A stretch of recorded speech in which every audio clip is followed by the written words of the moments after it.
નમસ્કાર વિદ્યાર્થી મિત્રો, મારું નામ છે કૃણાલ ભોચિયા. સ્વાગત કરું છું બધાનું આપણી યુટ્યુબ ચેનલ પાટિયા ઉપર.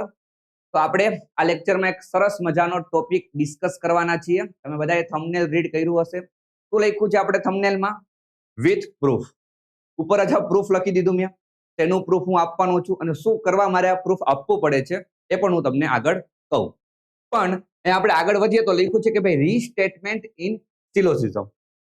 સિલોજિઝમ એક રીઝનિંગ નું ચેપ્ટર છે. હાલમાં જે સીસી ની એક્ઝામ ચાલે છે એમાં 3 જેટલા પ્રશ્નો સિલોજિઝમના આવે છે. હવે સિલોજિઝમમાં ઘણી વખત પ્રશ્નોમાં એવું બનતું હોય કે ભાઈ જે સ્ટેટમેન્ટ હોય એ જ તમને કન્ક્લુઝનમાં આપી દે. તેવા કન્ક્લુઝનને સાચું કરવું કે ખોટું આ બાબતે ડિબેટ ચાલી રહી છે. તો એનું સોલ્યુશન લાવવા માટે આપણે વિડીયો બનાવ્યો છે. થોડુંક ગુજરાતીમાં હું એક્સપ્લેન કરું તો ભાઈ સ્ટેટમેન્ટને ગુજરાતીમાં કથન કહેવાય અને કન્ક્લુઝનને ગુજરાતીમાં નિષ્કર્ષ કહેવાય. તો કથનનું જે વાક્ય છે એ એઝ ઇટ ઇઝ બેઠે બેઠું તમને નિષ્કર્ષમાં આપી દે તો એને સાચું કરવું કે ખોટું. અહીંયા બધા વિદ્યાર્થીઓ ફસાઈ ગયેલા છે. બધા એના અનુભવ પ્રમાણે અલગ અલગ મંતવ્યો આપે છે. કોઈને વધારે અનુભવ છે તો એમ કે ભાઈ હું કહું છું એમ જ હોય. કોઈને ઓછો અનુભવ છે એ એની રીતના કહે છે. પણ હું એમ કહું છું કે આપણે કોઈના અનુભવ પર વિશ્વાસ રાખવાની જગ્યાએ આપણે જે એક્ઝામ વાળા સાચું આપે છે એની ઉપર વિશ્વાસ રાખવો જોઈએ. હવે એક્ઝામ વાળા જો રીસ્ટેટમેન્ટને સાચું આપતા હોય તો આપણે સાચું કરવું પડે. જો એક્ઝામ વાળા એને ખોટું આપતા હોય તો આપણે ખોટું કરવું પડે.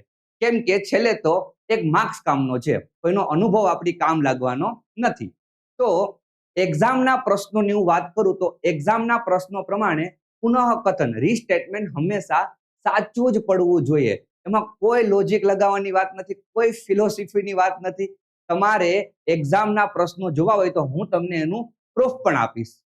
પ્રૂફથી તમને આઈડિયા આવી જશે કે ભાઈ એક્ઝામનો આ પ્રશ્ન પૂછાઈ ગયો છે અને એ લોકોએ રીસ્ટેટમેન્ટને સાચું આપ્યું છે તો આપણે સાચું આપશું.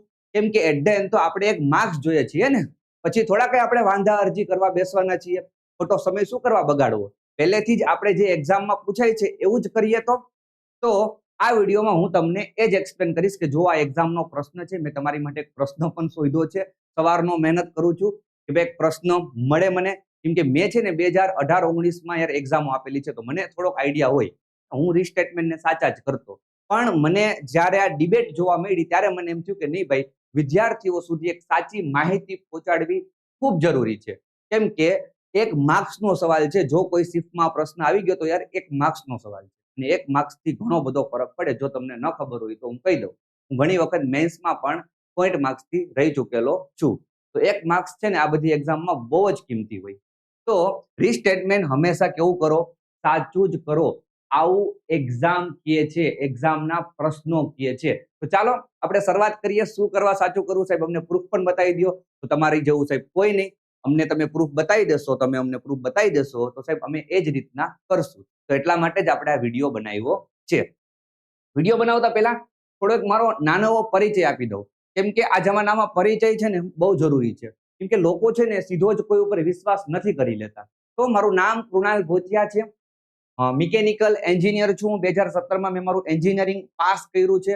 એટલે તમે એ તો ગેસ કરી શકતા હશો કે ભાઈ મારી પાસે બહોળો અનુભવ નથી, પણ જેટલો છે એટલો મને એવું લાગે છે કે ભાઈ કાફી છે.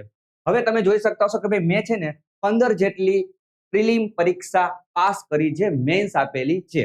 આ બધી જ એક્ઝામની વાત કરું તો ભાઈ 18-19 ત્યારે હું તૈયારીના પીરિયડમાં હતો. 17માં મેં મારી કોલેજ પૂરી કરી અને પછી મેં 18-19 પ્રિપેરેશન કરી અને એક્ઝામ આપી ને પછી હું આ ફિલ્ડમાં આવ્યો. છેલ્લા 5 વર્ષથી હું ભણાવું છું અને અત્યારના મારી પોતાની એપ્લિકેશન પણ છે, પાટિયા બાય કૃણાલ ભોચિયા. પાટિયા નામ રાખવા પાછળનું સિમ્પલ લોજિક છે કે ભાઈ આપણે ગણિત રીઝનિંગના પાટિયા હવે બેસાડવા પડશે તો જ મેળ પડશે. આગળ વધશું તો મારી એપ્લિકેશન વિશે થોડીક માહિતી આપી દઉં, પછી આપણે સીધું શરૂઆત કરશું ટોપિકની. તો ભાઈ આપણે ગણિત રીઝનિંગનો કોર્સ લોન્ચ કર્યો છે. 6 મહિના અને 1 વર્ષના કોર્સ ઉપલબ્ધ છે. બહુ એટલી બધી હાઈ ફાઈ ફીસ નથી રાખી. કેમ કે મને ખબર છે કે ભાઈ મેં પણ એક શું કે કોઈ જગ્યાએથી તૈયારી કરેલી છે અને ગણિત રીઝનિંગની ફીસ કેટલી હોવી જોઈએ તો એ જ પ્રમાણે આપણે પણ ફીસ સેટ કરી છે. એક વખત ડેમો લેક્ચર જોવો, પસંદ આવે તો જ લ્યો. અહીંયા લખ્યું જ છે કે ભાઈ એક વખત ડેમો જોવો, બીજા સાથે કમ્પેર કરો, તમને એમ લાગે કે ભાઈ મજા આવે છે, સમજાય છે તો જ તમે કોર્સ પરચેસ કરજો. અને સીસીઈ ની મોક ટેસ્ટ પણ આપણે અહીંયા લોન્ચ કરી છે. પહેલી મોક ટેસ્ટ બધા માટે ફ્રી છે. તો ચાલો હવે આપણે શરૂઆત કરીએ. ચેનલને સબસ્ક્રાઇબ કરી દેજો જો હજુ ન કરી હોય તો. હવે એક સિમ્પલ પ્રશ્નથી હું તમને પહેલા સમજાવું. આ પ્રશ્ન મેં મારી જાતે બનાવેલો છે અને આની નેક્સ્ટ હું તમને જે ક્વેશ્ચન બતાવીશ એ આપણો એક્ઝામનો ક્વેશ્ચન છે અને તમારા પ્રૂફ માટે પ્રૂફ આપવું બહુ જરૂરી છે એવું મને લાગે છે, કેમ કે તો જ એક વિશ્વાસ બંધાશે. નહીતર તો એવું થાય કે ભાઈ આ છોકરા ઉપર થોડો વિશ્વાસ કરે, કોઈ મને જોઈને એવું કહેશે કે આને થોડી ખબર પડે, આ તો યાર આપણે જેવો છોકરો છે. પણ હવે એ છોકરો જો પ્રૂફ લાવી દે તો એ છોકરા ઉપર વિશ્વાસ તમે કરી શકો. તો ચાલો, રીસ્ટેટમેન્ટ is true or false any debate ચાલે છે, તો આપણે એક પ્રશ્નથી સમજીએ અને આ પ્રશ્નનો આપણે સાચો જવાબ આપીએ. સિલોજિઝમના પ્રશ્નો મોટાભાગે વેન આકૃતિથી જ બધા સોલ્વ કરતા હશે, તો હું પણ વેન આકૃતિથી જ તમને બતાવું. ઓકે, બે તમને કથન આપ્યા છે, કથનને નિવેદન પણ કહેવાય. કેટલાક એ બી છે, ચાલો પહેલા હું ડાયાગ્રામ બનાવું. કેટલાક એ બી છે, તો કેટલાક એ બી છે એનો ડાયાગ્રામ આવો બનશે. કેટલાક એટલે સમ એ આર બી. ઓકે, ચલો પછી છે કેટલાક બી સી છે, તો કેટલાક બી સી છે એનો ડાયાગ્રામ આપણે બનાવીએ. તો કેટલાક બી સી છે, તો આ પ્રશ્નોનો કંઈક આવી રીતના ડાયાગ્રામ બનશે. નીચે તમને 3 નિષ્કર્ષ આપ્યા છે, કારણ પણ તમે કહી શકો. તો ચાલો જોઈએ કયું નિષ્કર્ષ સાચું કયું ખોટું. પહેલો નિષ્કર્ષ એવું છે કે ભાઈ કેટલાક બી એ છે. તો સાહેબ ક્લિયર કટ અહીંયા દેખાય છે કે ભાઈ કેટલાક બી આપણા એ છે. કેટલાક એ બી હોય, કેટલાક એ બી હોય તો કેટલાક બી એ હોવાના જ છે. તો સાહેબ પહેલું નિષ્કર્ષ આપણું કેવું છે? સાચું છે. બીજા નિષ્કર્ષ પર આવીએ. કેટલાક બી સી છે, તો સાહેબ અહીંથી ક્લિયર કટ દેખાય છે કે ભાઈ કેટલાક બી પણ આપણા શું છે? કેટલાક બી પણ આપણા શું છે? સી છે. તો આ પણ નિષ્કર્ષ મારું કેવું છે? સાચું. હવે ત્રીજા નિષ્કર્ષ પર આવીએ કે ભાઈ કેટલાક બી સી હોય તે શક્ય છે. તો પોસિબિલિટી વાળા કેસ આપણા સીસીઈ માં નથી આવતા, પણ તે પણ છતાં હું તમને બતાવી દઉં કેમ કે આ બતાવવું જરૂરી છે. કેટલાક બી સી હોય તે શક્ય છે. હવે જ્યારે કોઈ વસ્તુ વિશે આપણે એકદમ ચોક્કસ માહિતી મળતી હોય અને એ માહિતીને જો તમે શક્યતામાં આપો ને તો એ ખોટું પડી જાય. કે આપણે ખબર જ છે કે ભાઈ કેટલાક બી સી તો છે જ, તો કેટલાક બી સી હોય એ શક્ય છે એવું ખોટું પડે. કેમ કે જ્યારે આપણે બી અને સી વચ્ચે ચોક્કસ માહિતી ખબર છે કે ભાઈ બી નો થોડોક ભાગ સી માં છે જ, આપણે ખબર છે, તો તમે એને શક્યતા સાથે જોડી દો તો એ કેવું પડી જાય? ખોટું પડી જાય. મતલબ જ્યારે આપણે કોઈ પણ બે વસ્તુ વચ્ચે ચોક્કસ માહિતી ખબર હોય તો એ માહિતી શક્યતામાં હંમેશા કેવી પડશે? ખોટી પડશે.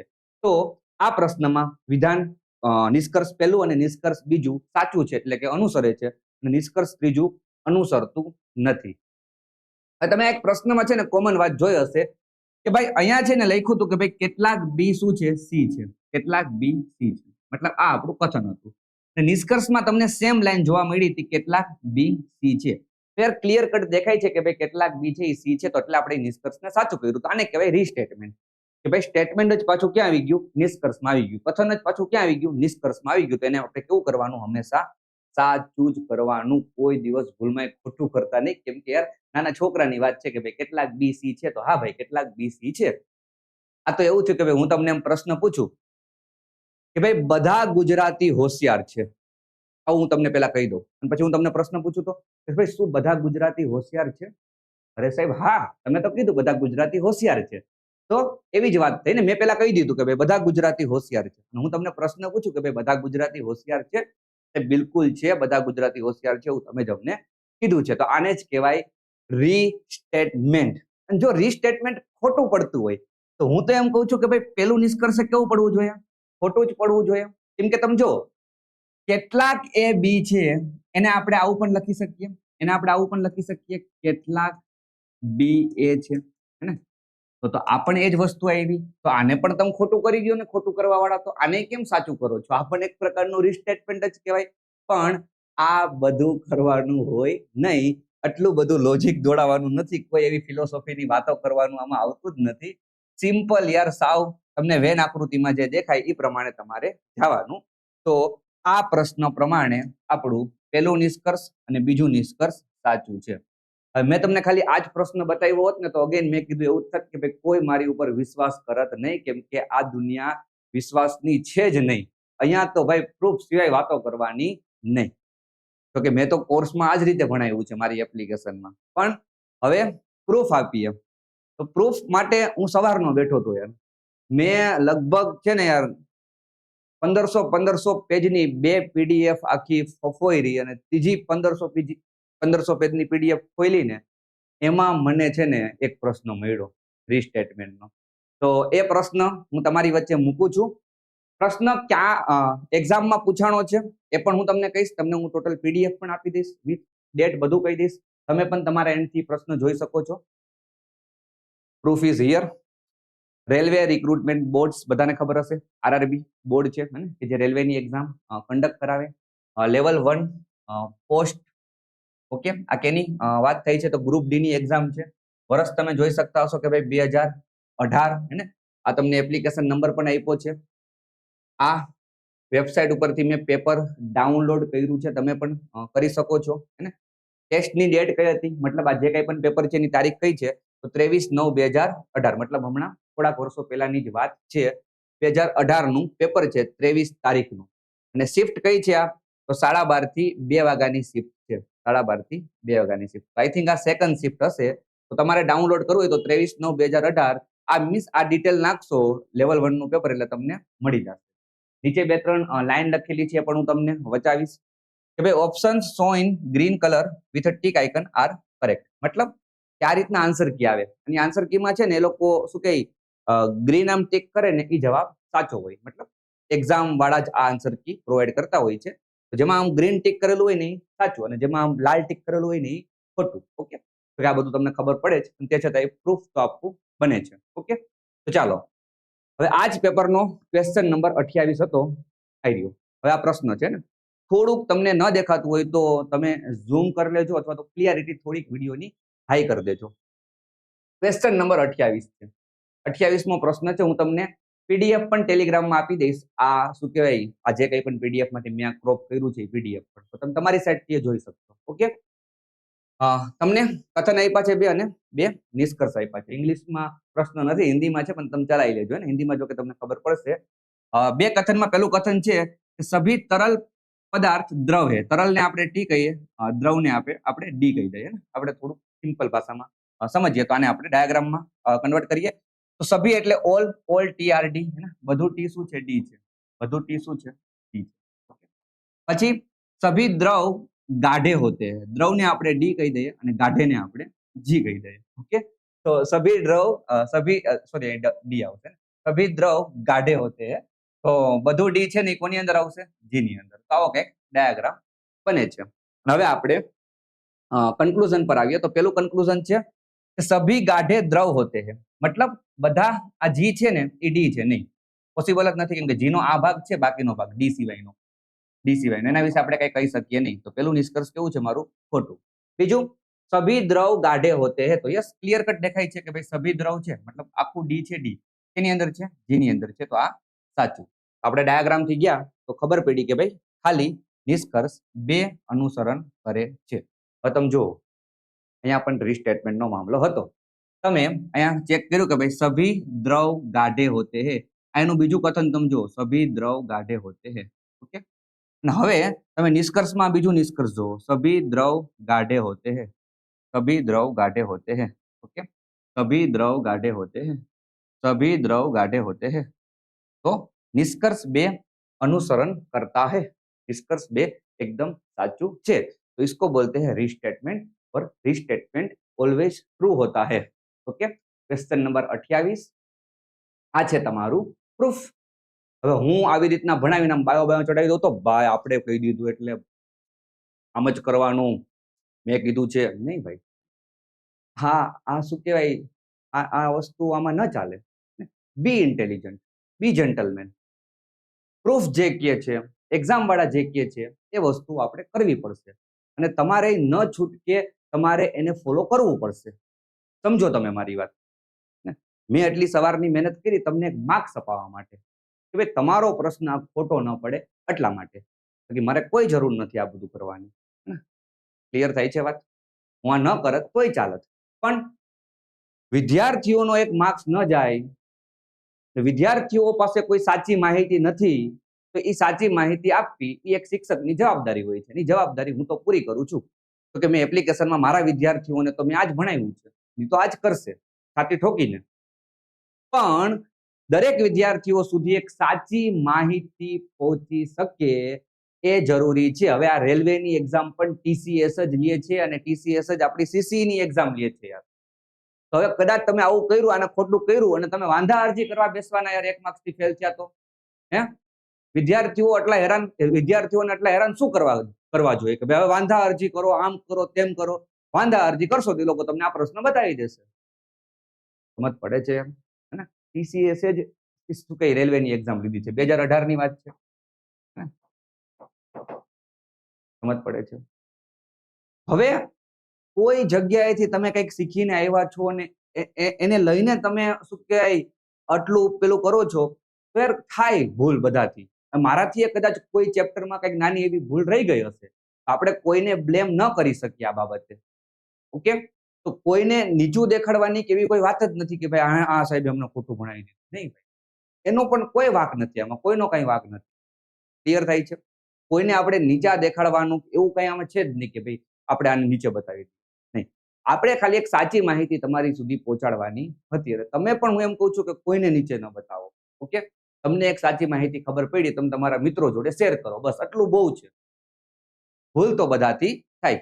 મારાથી એ કોર્સમાં કોઈક નાની મોટી ભૂલો રહી ગઈ હશે ઉતાવળમાં, મેં પણ કહી દીધું હશે કે ભાઈ આમ ના હોય. પછી મને પાછળથી રિયલાઇઝ થાય કે ભાઈ નહીં ભાઈ મેં ભૂલ કરી દીધી, તો હું શું કરીશ? વિદ્યાર્થીઓ પાસે આવીને એમ કહીશ કે ભાઈ આપણાથી ભૂલ થઈ ગઈ, હું સુધારી લઈશ.